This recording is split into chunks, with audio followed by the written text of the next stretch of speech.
Boa tarde, irmãos. Boa tarde. Louvado Senhor, estou feliz por poder estar mais uma vez, na casa do Senhor, e compartilhar com a comunhão e com o Espírito de Deus. Eu já podia ir embora, já senti a presença do Senhor.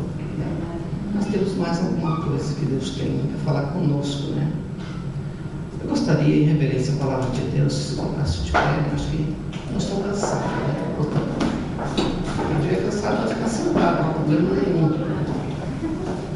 Vamos ler o livro de Salmo 109, do versículo 4, 5, 6, 7, 8, 9, 10, 11. Que diz assim, Salmo 109, do versículo 4 ao versículo 11, em outras palavras, Em paga da minha amizade me acusaram, mas eu sou um homem de oração. Dão-me o mal pelo bem e o ódio pela minha amizade. Suscita contra ele um ímpio, um acusador esteja à sua direita. Quando for julgado, saia condenado, e em pecado se lhe torne a sua oração. Seja pouco seus dias, e outro tome o seu ofício. Sejam órfãos seus filhos, e viúva sua mulher. Sejam vagabundos e mendigos seus filhos, sejam expulsos da sua habitação assolada. Lance o credor a mão de tudo o que lhe tenha. Despojem-nos os estranhos do fruto do seu trabalho. Versículo 17 também, versos 17 e 18. Visto que amou a maldição, ele lhe sobrevenha. Não desejou a bênção, e ela se afastou-se dele. Vestiu-se de maldição como um vestido, e penetrou nas suas entranhas como água em seus ossos e como azeite. Amém? Amém. Glória a Deus. Senhor, nosso Deus, nosso Pai, nós te magnificamos, Senhor, pela tua grandeza, pelo milagre da vida, Senhor. Deus, te louvamos pela vida de cada um que adentrou na tua casa, Senhor. Por podermos levantar, Senhor, que muitos não conseguiram chegar até aqui, Senhor. Por trabalho, por falta de tempo, por fraqueza espiritual, mas Tu tens nos dado esta oportunidade, Senhor. Pai amado, nós te pedimos, Senhor, da revelação do alto neste momento, Senhor, para que cada um saia nessa final de tarde, Senhor, com a compreensão, com o entendimento, Senhor, de algo que for falado aqui, Senhor. Revela os mistérios da Tua palavra, Senhor. Deus, nós carecemos de Ti, e sem Ti nada somos, Pai. E que seja uma bênção na vida de cada um esta palavra, Senhor. E que seja uma disciplina, e que possamos, Pai, a cada momento pôr em prática, Pai amado. Deus, nós te louvamos e te exaltamos hoje para todo sempre. Amém. Amém. Podemos se sentar. Obrigado. Glória a Deus. Não exigindo muito, eu gostaria que o Samuel viesse fazer um solo aqui. Seria um pouco bom, Estava tão vazio.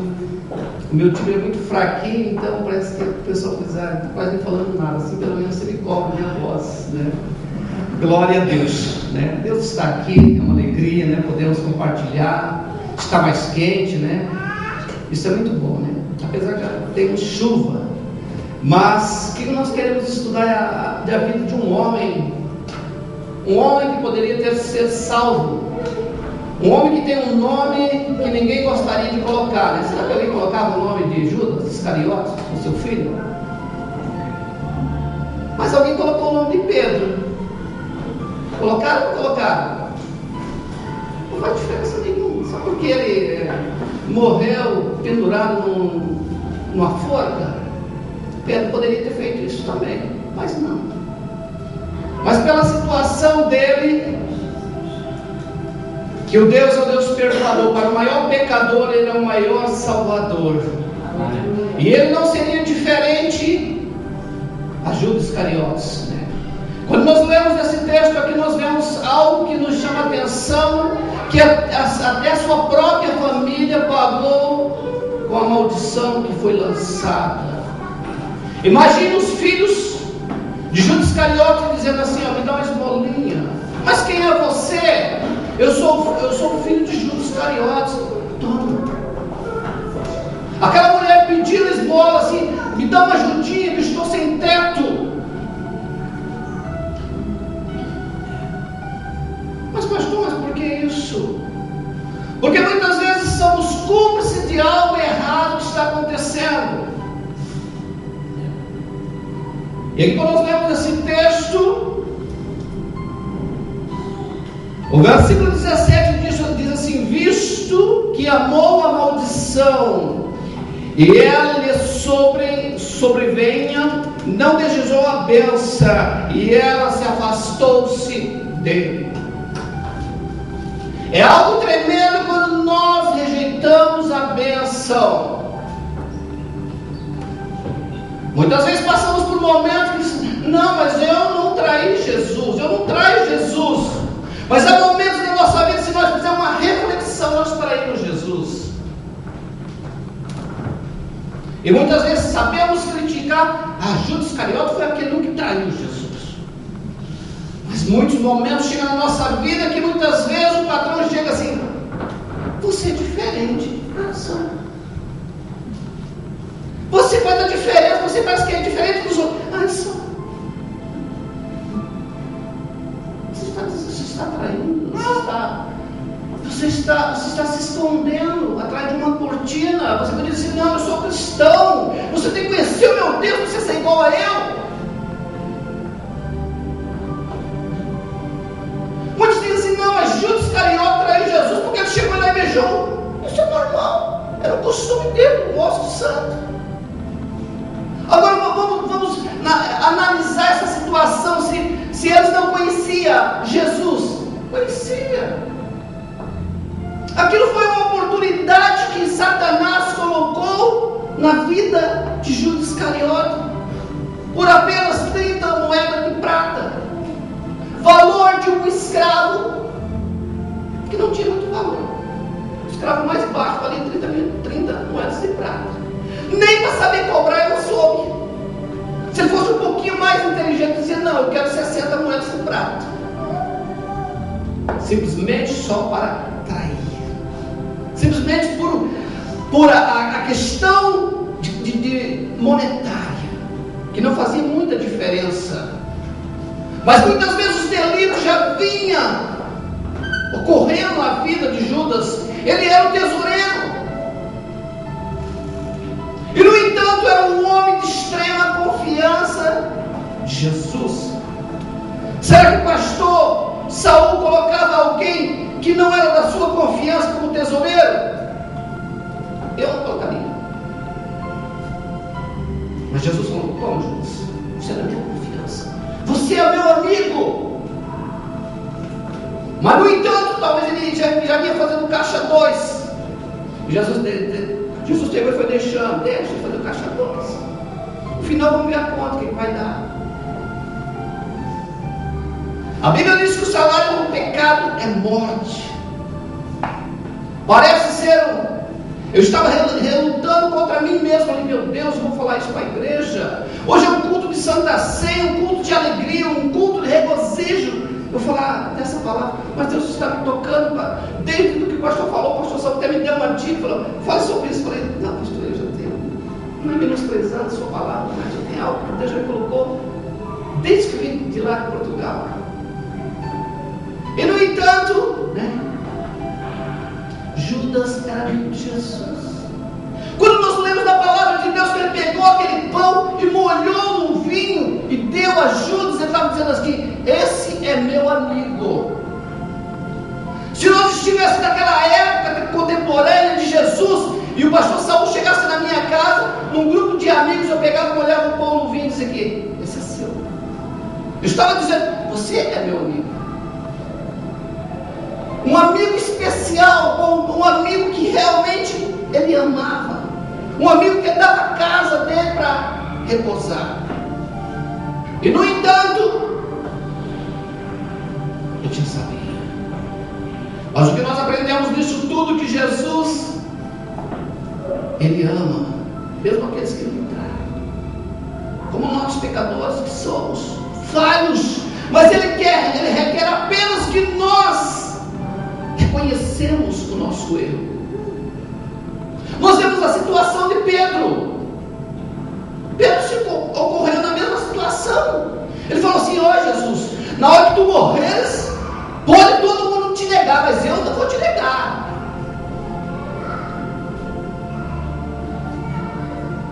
Ele já se prontificou. E no entanto, na hora da verdade, quando eles estavam esquentando ali naquela fogueira, aquela noite fria,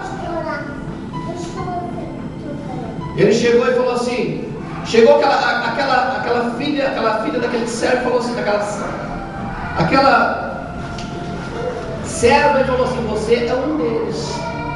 Eu não conheço.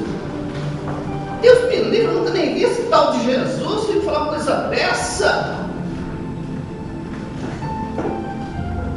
E ele falou que iria negar antes que o galo cantasse 3 vezes. Mas no entanto, quando ele se ligou que ele tinha negado uma vez, tinha negado a segunda vez, a terceira vez, ele voltou em si: meu Deus, que algo tremendo que eu fiz agora. Mas Jesus, como um Deus perdoador, um Deus misericordioso, diz assim: tu negaste, mas vai chegar um momento que tu vai apacentar os meus cordeirinhos. Que algo tremendo, que algo maravilhoso. Isso nos ensina, irmão, quando nós erramos e nós reconhecemos o nosso erro, eles apacentam minhas ovelhas, meus cordeirinhos. Ajude o teu próximo, ajuda aquele que tem necessidade, como o nosso irmão falou. Muitas vezes passamos de passo largo, nós só lembramos de nós. Mas isso é uma forma de nós negarmos a Jesus. Porque se nós amarmos a Deus, nós amamos ao próximo como a nós mesmos. Será que nós se colocaria no lugar daquele homem que estava pegando aquele algo do tambor de lixo, do caixote de lixo? Um dia Deus falou comigo, não querendo menosprezar a nação, era um ucraniano, estava pedindo esmola. Eu falei: eu dava esse vagabundo? Me desculpe. O Espírito Santo falou assim: vai lá e dê. Eu falei: mas eu trabalho com meu dinheiro suado para dar, eu vejo ele todo dia aqui, eu não vou dar. Vai lá e dá. Toma. E não foi aquela moedinha preta, não. Tive que pegar a maior moeda. Porque quando nós obedecemos, porque Deus muitas vezes faz isso para nós, porque muitas vezes ele entra naquele caos porque realmente ele não conhece a Deus. O inimigo se infiltrou nele de uma tal forma que ele entra naquela situação. E todos nós, se não servirmos a Deus e não formos fiéis a Deus, corremos esse risco. Porque aquele é fruto do pecado. Mas hoje nós temos um Deus que perdoa. Amém. Um Deus que está pronto para dizer assim: ó, Deus, hoje por ser um culto de Santa Ceia, tenho feito um monte de coisa errada, mas eu quero que tu me perdoe. Que eu não quero mais praticar isso. Eu quero ter uma vida mudada. Eu não quero ser igual ao Judas Iscariotes, mas eu quero ser igual a Pedro. Aleluia, Jesus. Porque quando Pedro estava ali, quando Pedro foi morrer, ele falou assim: eu não sou digno de morrer de cabeça para cima, mas coloco de cabeça para baixo. Ele mostrou a dignidade, que realmente ele se converteu. E muitas vezes nós temos que ter um impacto desse para que nós mudamos a nossa atitude. Porque nós dizemos ser cristão é muito fácil, mas na hora do verdadeiro cristianismo, aí é difícil. As nossas ações, aquilo que Deus pega e diz assim: não, eu confio no meu filho lá, eu sei que ele está fazendo a diferença numa terra idólatra, numa terra cheia de pessoas profanas. consigo. Cada um de nós que estamos aqui. Cada um que conhecemos a Deus. Cada um que estamos nos preparando para entrar nas mansões celestiais. E quando nós vamos tomar a Santa Ceia, nós que somos membros, nós estamos dizendo assim: eu estou em plena comunhão contigo, Deus. Será que você pode dizer assim: eu estou tomando esse caso, estou dizendo, estou em plena comunhão contigo, Deus? Porque quando nós lemos lá em Coríntios capítulo 11, versículo 23, em seguida diz assim: examine-se, pois, o homem a si mesmo, e tome o cálice, come o pão e toma o cálice. Porque muitas vezes nós achamos que é algo, não, Sérgio, toma um cálicezinho e come um pedacinho de pão. Mas é muito sério. Se você realmente não estiver capacitado, é melhor você dizer assim: eu não estou. Chega e fala com o seu pastor: pastor, eu não estou, eu preciso mudar isso, do que você pegar e tomar indignamente. Porque a própria Bíblia diz que é condenação. É como Judas. Ele fez aquilo tudo, mas ele não se arrependeu do que ele fez. E muitas vezes nós achamos que estamos corretos, estamos errados. E o fim é morte. Porque a Bíblia diz: o salário do pecado é morte, mas o dom gratuito de Deus é vida eterna. E nós não estamos aqui simplesmente por esse passatempo, ou só por essa vida que nós temos aqui na terra, mas a vida eterna. Que lá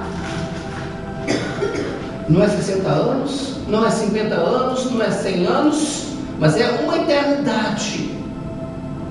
É como se o passarinho transportasse toda a areia de Portugal pelo bico das praias aqui para Luxemburgo. Assim são os dias da eternidade. Então vale a pena nós renunciarmos a nós mesmos, de tudo que nós erramos, de tudo que nós fazemos de errado, e dizer assim: Deus, eu quero ter uma vida diferente. Porque os seus 60, 100 e poucos anos, isso não diz nada em vista da eternidade. Porque não teria significado nenhum nós ser cristão só pelos 60 anos ou pelos 100 anos de vida aqui, ou pelas regalias e pelas bênçãos, mas sim pela eternidade. Que quando nós lemos no Evangelho de São Mateus, capítulo 26, vamos ler? Eu gostaria que alguém lesse para mim, por gentileza. 26,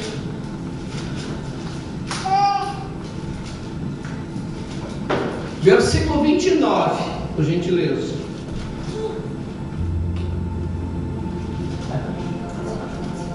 Qualquer um dos irmãos pode ler.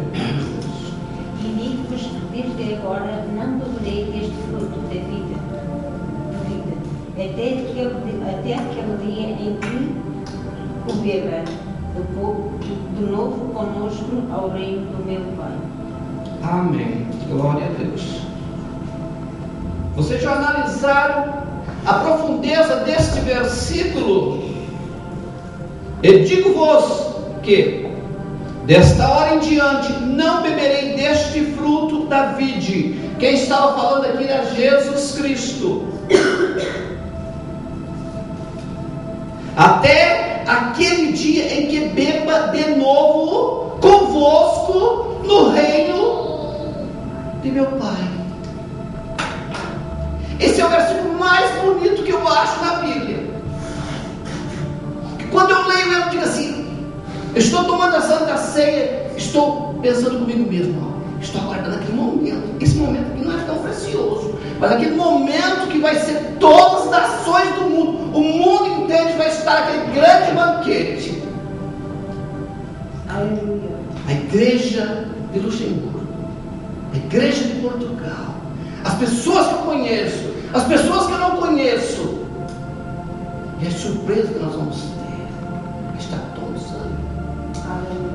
É algo tremendo. Vale a pena nós renunciar àquilo de errado que fazemos, que nos condena. Pastor, mas o que é pecado? Faça uma relação. Não precisa fazer relação de pecados. Se você chegar para uma pessoa lá do mundo e dizer assim, por gentileza, me faça uma relação do que é pecado.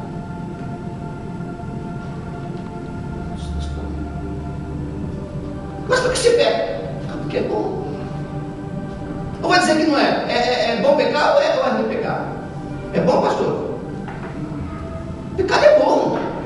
Se fosse ruim, ninguém fazia. Agora a questão dele é as consequências. As consequências dele que é terrível. Causa danos, prejuízos, mortes, o caos. Mas quando nós realmente dizemos assim, Deus, me livra do pecado. O pecado na nossa vida tem que acontecer como um acidente. Não, eu vou praticar pecado, porque o pecado é bom. Não, é por acaso. É como essa caixa que você tropeça. Assim tem que ser o pecado. Foi por um descuido, um vacilo que você deu, que você tropeçou e caiu lá. Assim é o pecado na nossa vida. Mas muitos, ele tem prazer. Como Judas, já tinha premeditado, já tinha colocado tudo em pauta. Primeiro item, eu vou fazer isso, vou ter que procurar ele. Segundo, tem que beijar ele. Terceiro, eu tenho que pegar um troco. Quarto, tem que comprar aquela herdade.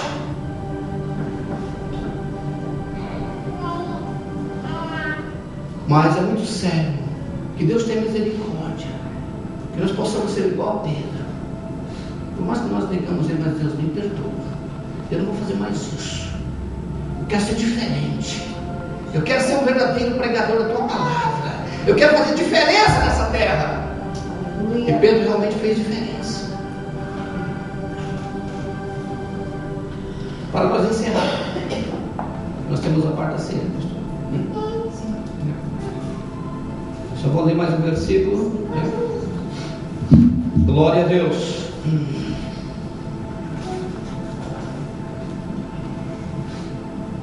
Vamos ler Evangelho de São Marcos, capítulo 14.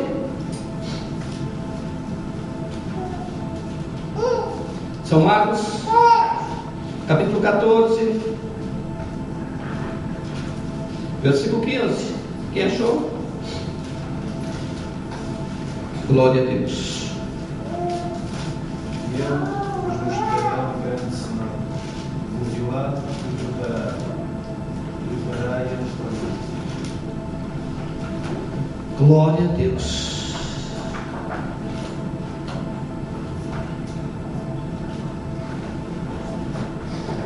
São Marcos, capítulo 14, versículo 14 e 15, né? Lê novamente, irmão, por gentileza. E ele vos mostrará um grande cenáculo, mobilado e preparado. Preparai-a ali. Você leu o versículo 15, né? Sim. O 14, por gentileza. E onde quer que entrar, dizei ao Senhor da casa: o Mestre diz, onde está o aposento em que hei de comer a Páscoa com os meus discípulos. Versículo 15. E ele vos mostrará um grande cenáculo, mobilado e preparado. Preparai-a ali. Versículo 16. E, saindo os seus discípulos, foram à cidade e acharam como lhes tinha dito e prepararam a Páscoa. Versículo 17. E, chegada a noite, foi com os 12.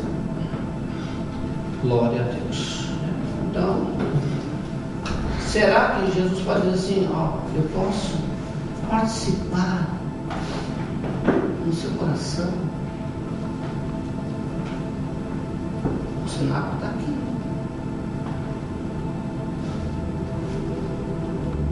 Então, um momento de reflexão. E não fazer com Judas. Aquele que pegar no bocado, esse me trairá. Os discípulos perguntaram, mestre, sou eu? Sou eu?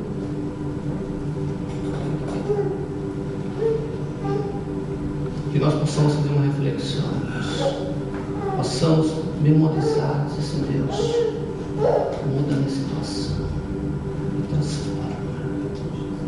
Deus, estou preparado. Eu quero ser fiel a Ti. Haja o Teu verbo. Eu quero estar naquele contexto. No capítulo 26, versículo 29. Amém. Que Deus os abençoe a todos. Gostaria de falar muito mais, mas não quero tomar tempo. O pastor não quer ser cansativo. Sim. Estaremos lendo, né? Pastor? Sim. Então vamos abrir nossa Bíblia no livro de 1 Coríntios. 1 Coríntios. Versículo 11, capítulo 11.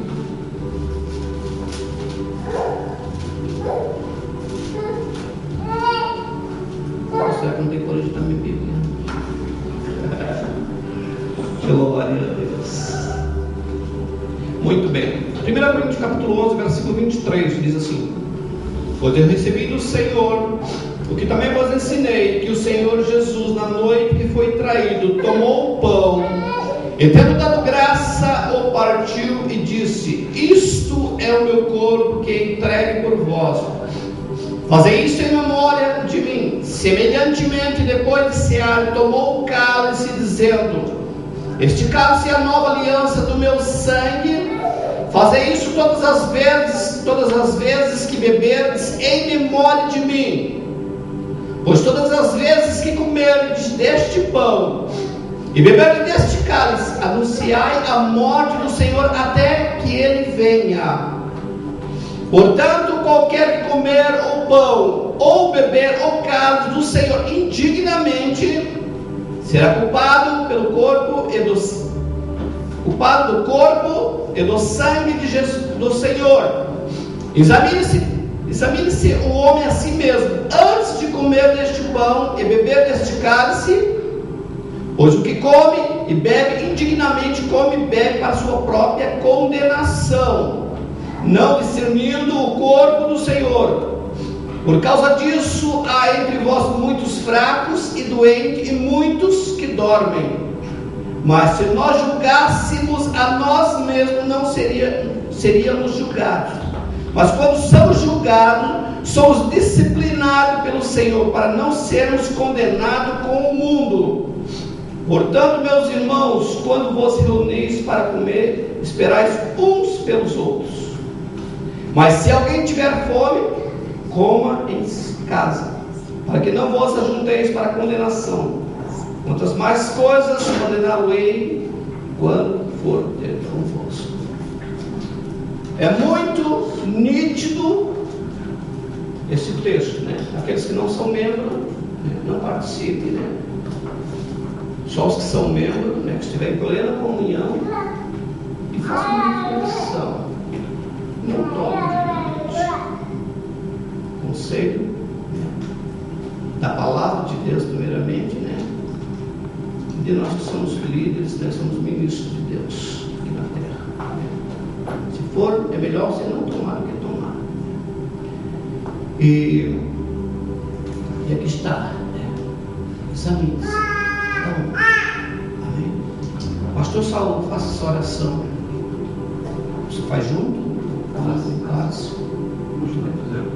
Posso? Pode pensar. Mesmo as outras pessoas das outras igrejas que vocês estão a visitar-nos, se normalmente tomam lá, podem tomar aqui, se quiserem. Amém? A única razão que não pode tomar é se não tiver Jesus. Mas eu sei que vocês já têm Jesus. Amém? Senhor, nosso Deus, nosso Pai, nós te exaltamos, nós te agradecemos, Senhor, por este momento que tem nos dado, Senhor, de podermos compartilhar, Senhor, esse momento e dizermos para Ti, Senhor, que estamos em plena comunhão, Senhor, e lembrarmos, Senhor, daquele momento naquele Calvário no qual Tu foste, né, punhalado por aquela espada, pelaquela coroa que foi na sua cabeça de espinho, Senhor, e pelo Teu sangue foi derramado ali naquele lugar. E hoje nós estamos aqui, Pai, dizendo que está participando, Senhor, da nova aliança, Senhor, do momento da graça, no qual tu morreste para perdoar nossos pecados, no qual nós éramos inimigos de ti, Senhor, e hoje somos teus amigos, Senhor. Amém. Deus nos abençoe, Senhor. Deus abençoa cada um que vai tomar esse cálice, Pai. Se tiver alguma enfermidade, seja curado, Pai. Amém. Seja restabelecido. Amém. Porque a tua palavra diz, Senhor, que tu levaste na cruz do Calvário as nossas enfermidades, e tu fizeste maldição para que hoje a bênção viesse sobre cada vida, Pai amado. Amém. Deus, nós te louvamos e já te agradecemos. Amém. Amém.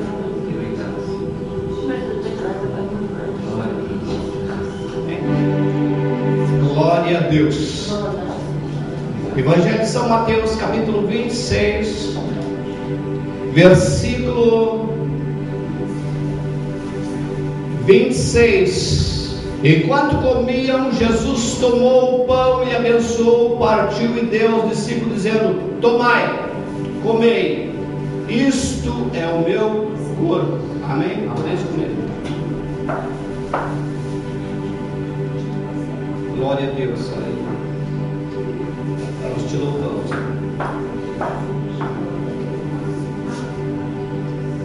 Santo.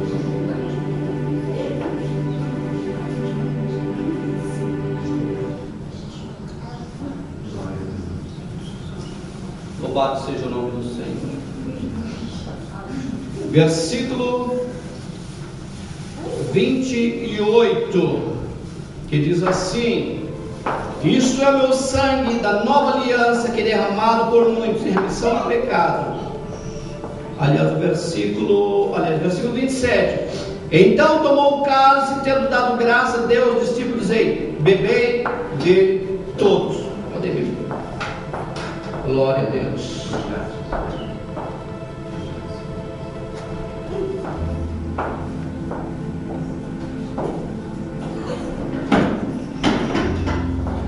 Glória a Deus. Para finalizar, aquele versículo chave,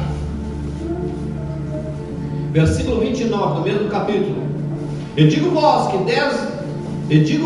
que desta hora em diante não beberei deste fruto da vide, até aquele dia em que beba de novo convosco no reino de meu Pai. Amém? Glória a Deus.